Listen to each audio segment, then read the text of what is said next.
Getting up behind the pack leader Falcon of Alan Jones. Jones in 5th, Perkins in 6th. We take race cam from the front spoiler of the Castrol Holden. Great shot there, and Craig Lowndes has gone right across the shrubs. Oh, I'd say he's got a problem. Look at the smoke coming out of the back of the car there. Something's broken, or they've done an engine, or something's happened, but well, he'll be disappointed. I think that's his first DNF. Looks like the smoke's coming off the brakes there as well, but maybe it's broken something in the differential. That's a big disappointment for the Shell Championship winner Craig Lowndes to have to pull off on the infield, disconsolately walk away for what would have been a wonderful triumph here at Oran Park. Let's see it again. We'll see it from Glenn Seaton's race cam, in fact.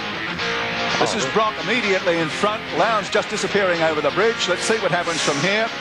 Yeah, he's definitely blowing something up there. I'd say maybe an engine or a diff. Look at the way he's fighting the car too. A bit lucky to keep that under control. So listen to him roar, because 05 Peter Brock assumes the front running again and is looking for 3 out of 3 in the final round here at Oran Park.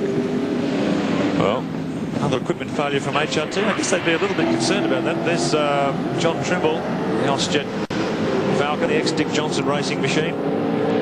And he had a good start to the day with a win in the Auto Action Privateers Cup, but things haven't gone quite so well. Look at the Shell duo down 3 wide at one stage through that sweep, and John Bowe takes maximum advantage, sneaks up inside the boss. That'll move Bowe up another position. He's on a bit of a charge. He's up to 7th position now, just ducked in front of Johnson. Maybe even 6th. We'll check that as they come across the start finish line this time around, but he's making good progress. A couple of despondent drivers. Not much joy happening here. Not a good way to finish the season. And here comes Stephen Richards down the inside of John Faulkner. These two have... oh, there's one in trouble too. 79.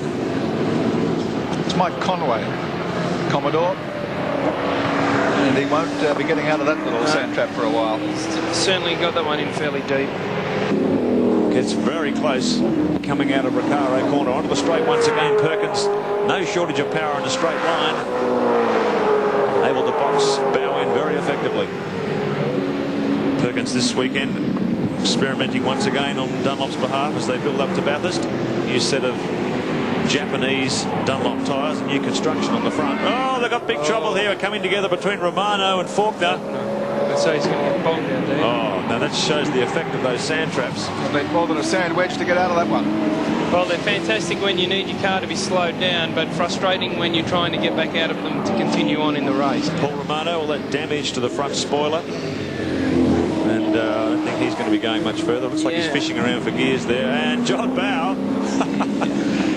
you take your eyes off them for a second. He's just got inside Larry Perkins. Larry comes back on the outside. John now in the position where he wants to be, where he can cover from the front. Dick Johnson closes up to make it a Shell FAI sandwich. And Larry Perkins stuck between them now. Great battle here for 5th, 6th and 7th position. Meanwhile, Wayne Russell, Newcastle and the Union Steel Commodore in trouble.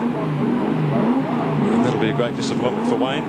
Playing a few rounds of the National Championship this year, but things not going his way at Oran Park. Back in the pack, they can do what they like, but Brock is cruising along in front in 05 and looking good in this final round of the championship. The veteran Peter Brock, 9 times Bathurst winner. And of course, that's where all the roads will be heading after this completion of the Touring Car Championship. I know it's 3 months away and there's a lot of preparations to be done. 4.4 seconds the lead for Peter Brock at this point over Glenn Seaton. And hear the cheers of the crowd as Brock comes through the home corner once again and lines up for the run down the main straight. Doesn't matter what Brocky does, he's Mr. Popular wherever he goes. Any track in the country gets an enormous cheer, as does this man. And Brock taking it quite easy, waving to a few of the people on the sidelines as he tours around for his last lap. I'm glad he's not waving to all of them, because that'd take quite a while. There's 25,000 plus fans here at Oran Park today to see the finale to the Touring Car Championship for 1996. that's been dominated so much by the Holden Racing Team cars of Craig Lowndes and Peter Brock. Lowndes out of action earlier in this third and final heat for the final round of the championship, leaving Brock all alone up front as he lines it up for the checkered flag. The veteran Peter Brock makes it 3 out of 3 here at Oran Park in the final round of the championship. Glenn Seaton crosses the line in second place, and third place will go to Mark Scaife. Peter Brock it was, bringing it home for HRT. Glenn Seaton in second position. Mark Scaife, good fight back that. Alan Jones in fourth position. John Bow in fifth. Sixth place went to Larry Perkins, then Dick Johnson, Stephen Richards in eighth. Steve Ellery finished ninth, and Russell Engel in 10th place. Well, the curtain has fallen on the Shell Australian Touring Car Championship for 1996, and there is no more popular victor than the round winner for today, Peter Brock.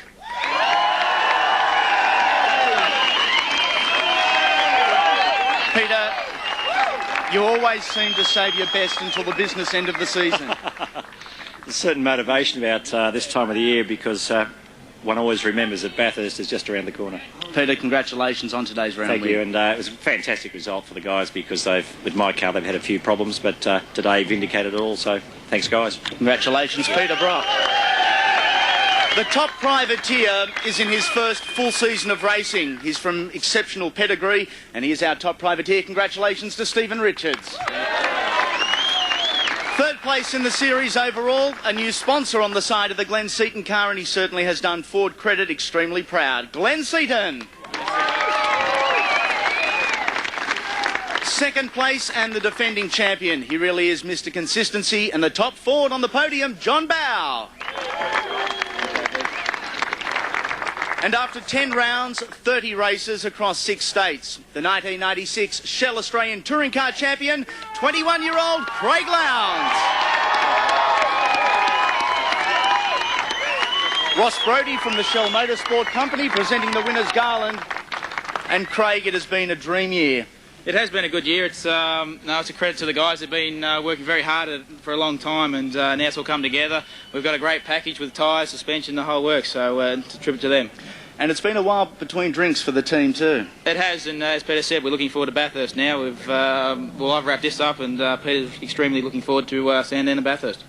1997, do we know what it holds for Craig Lowndes as yet? I'm not sure at the moment. I'll most likely be overseas, unfortunately, but I'll be back doing Sandown and Bathurst in the previous years. Craig, whatever you endeavour to do, we wish you all the best. Craig Lowndes, series champion for 1996.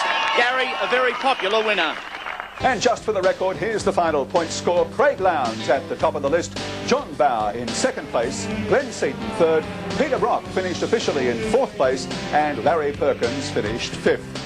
Great celebrations for Craig Lowndes. What a season it's been for the 21-year-old Shell Australian